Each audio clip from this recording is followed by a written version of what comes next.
જય શ્રી કૃષ્ણ મિત્રો આપણે બધા જ જાણીએ છીએ કે મહાભારતની રચના ભગવાન વેદવ્યાસે કરી, પરંતુ શું તમને ખબર છે કે આવા વિશાળ ગ્રંથને લખ્યું છે કોણે?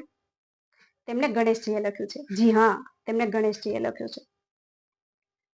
ભગવાન વેદવ્યાસે મહાભારતની રચના તો કરી, પરંતુ તેને એક એવા લેખકની જરૂર હતી કે જે આવા ગ્રંથને લખી શકે, જે આવા મહાકાય ગ્રંથને લખી શકે.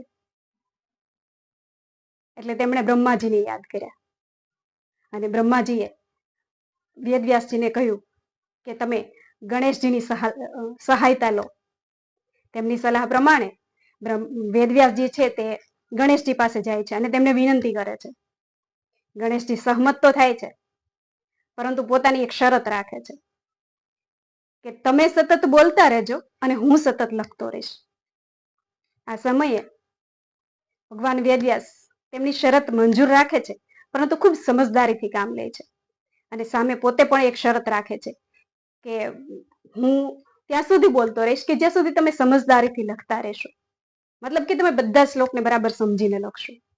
બંને પરસ્પર સહમત થાય છે અને લેખન કાર્ય શરૂ થાય છે. વેદવ્યાસજી બોલતા જાય છે અને ગણેશજી લખતા જાય છે. લખતા લખતા એક સમય એવો આવે છે કે ગણેશજીની જે પેન છે, જે કલમ છે, તે તૂટી ગઈ. ત્યારે પોતાના વચન પ્રમાણે ગણેશજીએ પોતાનો એક દાંત કાપી નાખ્યો, તેનો પેન બનાવી અને તેનાથી લખવા લાગ્યા.